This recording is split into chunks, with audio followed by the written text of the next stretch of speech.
Emergenza e formazione. Possiamo considerarli due pilastri per il Radio Club Levante, il gruppo di volontari che da oltre 25 anni opera sul territorio del Tigullio, nato da una comune passione. Noi nasciamo come radioamatori, come CB, siamo raggruppati una ventina di amici, appunto 25 anni fa, con la passione delle comunicazioni radio. Non c'era internet, non ci sono i computer e quindi abbiamo fatto gruppo di amici così, i cosiddetti baracchini.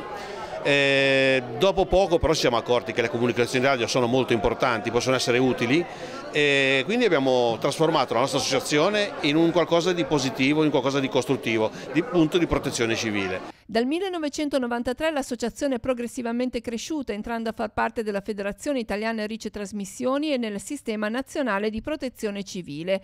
Oggi può contare su un numero significativo di volontari debitamente istruiti su come comportarsi nelle situazioni di difficoltà per prestare aiuto. Partiamo da questo presupposto, che non si deve improvvisare nulla. Oggi il volontario rispetto a giusto 25 anni fa è preparato, sa come muoversi, è formato, è la cosa basilare. Noi quando arriviamo sui posti non dobbiamo fare domande, non dobbiamo chiedere nulla, sappiamo come agire, per cui la nostra sfida è quella di avere persone preparate, sempre pronte e che non siano di intralcio ma siano di aiuto, che poi è il nostro compito. Noi non dobbiamo aggiungere difficoltà a chi ha già difficoltà, dobbiamo risolvergliele.